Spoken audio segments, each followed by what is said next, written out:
Sharq bug'ma iloni.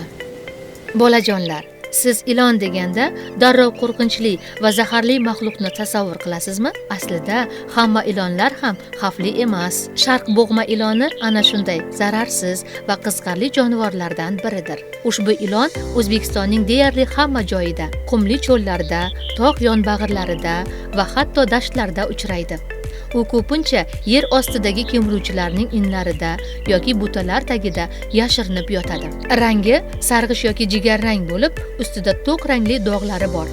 Bu rang uni qum va tuproq orasida sezilmaydigan qilib ko'rsatadi. Bu esa niqoblanish deyiladi. Ko'zlari kichkina va biroz yuqoriga qaragan bo'ladi. Terisi esa juda silliq va yaltiroqdir. Sharq bug'ma iloni juda aqlli ovchidir. U kunduzi issiq bo'lgani uchun inlarda dam oladi.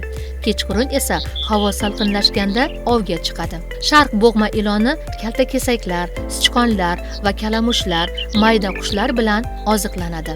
Bu ilon zaharli emas. U o'ljasini zahar bilan emas, balki tanasi bilan o'rab, qattiq siqish, ya'ni bo'g'ish orqali ovlaydi. Shuning uchun ham uni bug'ma ilon deyshadi. Afsuski, bu ilonlarning soni kamayib ketmoqda. Odamlar ular yashaydigan yerlarni haydab, uylar qurishmoqda.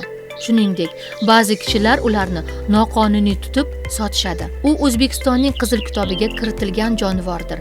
Bu degani uni ovlash va zarar yetkazish qat'iyan taqiqlanadi. Agar tabiatda bu ilonni ko'rib qolsangiz, unga tegmang va uni qo'rqitmang. U insonga birinchi bo'lib hujum qilmaydi.